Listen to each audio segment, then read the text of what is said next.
Assalamualaikum warahmatullahi wabarakatuh. Dan ini adalah kisah Abu Nawas, pekerjaan yang mustahil.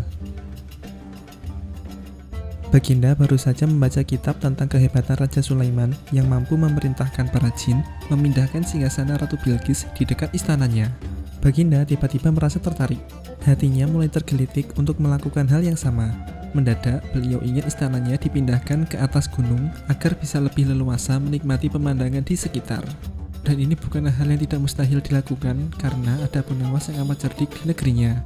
Kemudian Abu Nawas segera dipanggil untuk menghadap Baginda Raja.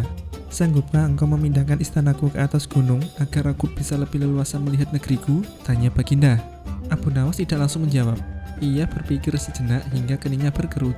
Tidak mungkin menolak perintah Baginda, kecuali kalau memang ingin dihukum. Akhirnya Abu Nawas terpaksa menyanggupi proyek raksasa itu. Ada satu lagi permintaan dari Baginda, pekerjaan itu harus selesai hanya dalam waktu 1 bulan. Abu Nawas pulang dengan hati bimbang. Setiap malam, Abu Nawas hanya berteman dengan rembulan dan bintang-bintang. Hari-hari yang dilewati dengan kegundahan. Tidak ada hari yang lebih berat dalam hidup Abu Nawas kecuali hari-hari ini. Tetapi pada hari ke-9, Abu Nawas tidak lagi merasa gundah gulana. Dan keesokan harinya, Abu Nawas menuju istana. Ia menghadap Baginda Raja untuk membahas pemindahan istana. Dan dengan senang hati, Baginda mendengarkan apa yang diinginkan Abu Nawas. "Ampun tuanku, hamba datang ke sini hanya untuk mengajukan usul untuk memperlancar pekerjaan hamba nanti," kata Abu Nawas. "Usul apa itu?" "Hamba akan memindahkan istana Paduka yang mulia tepat pada hari raya Idul Kurban yang kebetulan hanya kurang 20 hari lagi." "Kalau begitu, baiklah," kata Baginda. "Dan satu lagi Baginda," Abu Nawas menambahkan. "Apalagi?" tanya Baginda. "Hamba mohon Baginda menyembelih 10 ekor sapi yang gemuk untuk dibagikan langsung kepada para fakir miskin," kata Abu Nawas. "Baik, usulmu kuterima," kata Baginda menyetujui. Kemudian Abu Nawas pulang dengan perasaan gembira. Kini tidak ada lagi yang perlu dikhawatirkan. Toh nanti bila waktunya sudah tiba, ia pasti akan dengan mudah memindahkan istana Baginda. Jangankan hanya memindahkan ke puncak gunung, ke dasar samudera pun Abu Nawas sanggup. Desas-desus mulai tersebar ke seluruh pelosok negeri. Hampir semua orang berharap-harap cemas.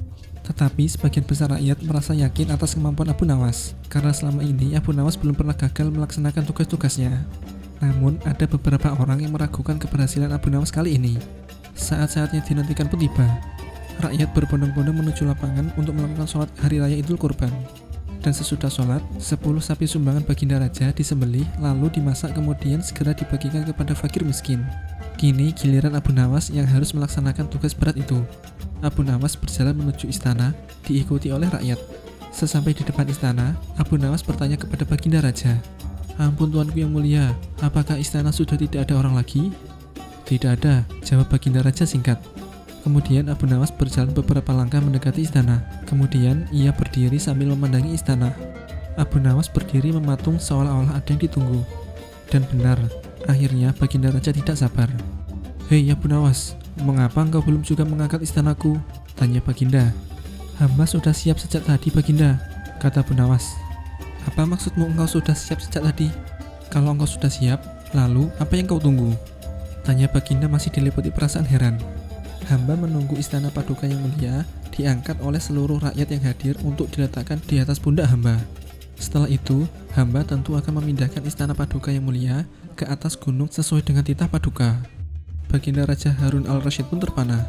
Beliau tidak menyangka Abu Nawas masih bisa keluar dari lubang jarum. Sekian dulu untuk kisah kali ini. Sampai jumpa di kisah selanjutnya. Jangan lupa subscribe agar terus dapat cerita terbaru dari Capil Ireng. Sekian dulu, assalamualaikum warahmatullahi wabarakatuh.